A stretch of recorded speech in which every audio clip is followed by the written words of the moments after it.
आत्मविश्वास का आप क्या स्वरूप समझते हैं? जैसे कोई कार्य पूर्ण हुआ,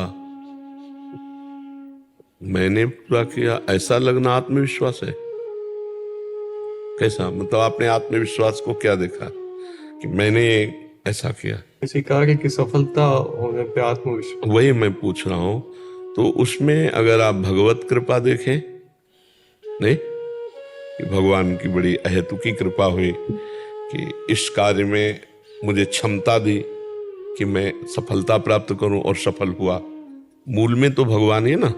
जैसे ये तुम्हारा रूप है तो भगवान ने रचा है ना।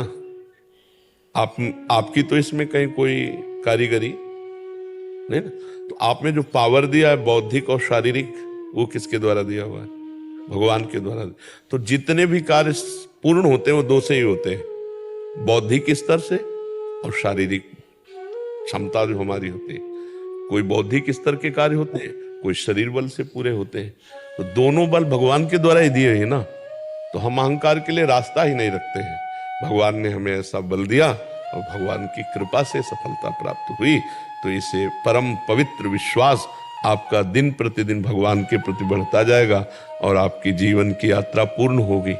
जब हम इसको इस रूप में लेते हैं कि मैं सबसे अच्छा सफल हुआ, तो फिर अहंकार आ जाता है इसमें। यदि हम बीच में भगवान को नहीं लाते तो फिर अहंकार आ जाता है और फिर उसका पतन होता है। भगवान से जो जोड़ दिया जाता है वो परम पवित्र, और जो मैं से जोड़कर संसार को जोड़ दिया जाता है वो अपवित्र हो जाता है। तो वो मैं के साथ जो जुड़ा प्रकृतिकांश उसे मलिन कर देता है। इसलिए परमात्मा को बीच में लाना अति अनिवार्य है। कहो मत वाणी से।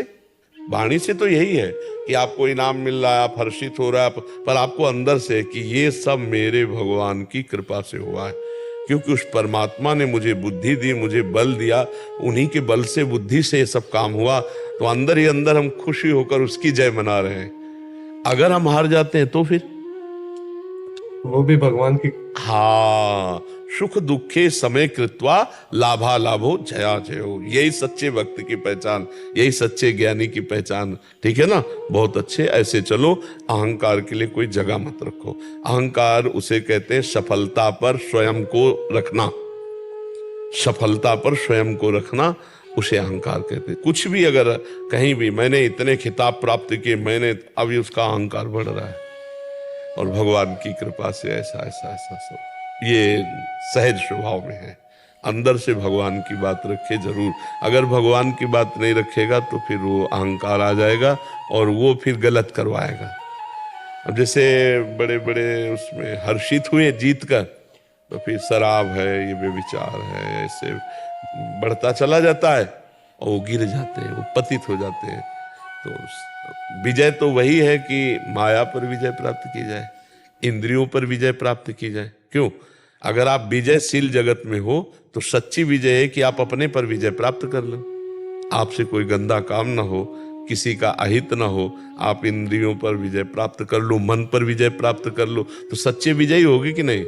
अब दूसरी जगह तो विजय प्राप्ति के खुद गुलाम बने हुए इंद्रियों के, मन के, जैसा चाहे वैसा गंदा करवा ले। तो मुझे लगता है कि भगवान से विमुख होने के कारण सफलता भी अंत में असफलता का रूप ले लेती है, और भगवान को सम्मुख रखे तो असफलता भी सफलता का रूप ले लेगी। जैसे पांडवों को वन वन भटकना पड़ा, पर हस्तिनापुर के सिंहासन पर पांडव ही बैठे। तो इसलिए धर्म से चलो और अहंकार के लिए जगह मत रखो, उसे भगवान को समर्पित करके कि भगवान के। और सच्ची बात बच्चा है, आप मान लो बहुत बुद्धिमान भी हो सकते थे, आप पागल भी हो सकते थे, भगवान ने आपको इतनी क्षमता दी है तो उसी क्षमता से तो आप विजय प्राप्त कर रहे हो। तो है ना भगवान की दी हुई बुद्धि, भगवान का दिया हुआ बल। नहीं मान लो आपका शरीर ऐसा है और ऐसा बना लो, आप चाहो तो ऐसा बन जाता, लेकिन भगवान ने जैसा चाहा वैसा तुम्हें कर्म के अनुसार दे दिया। अब इससे सफलता और असफलता ये दोनों, तो दोनों में हम समान भाव रखकर चलेंगे तो हमें भगवत प्राप्ति हो जाएगी, हम दिव्य हो जाएंगे। अपने अंदर बहुत शक्तियां हैं अध्यात्म की, उनको जागृत करने की जरूरत है। तो अगर भगवान को लेके चलोगे तो शक्तियां जागृत होगी, और अहंकार को लेके चलोगे तो जो शक्ति मिली है वो भी छीन होती चली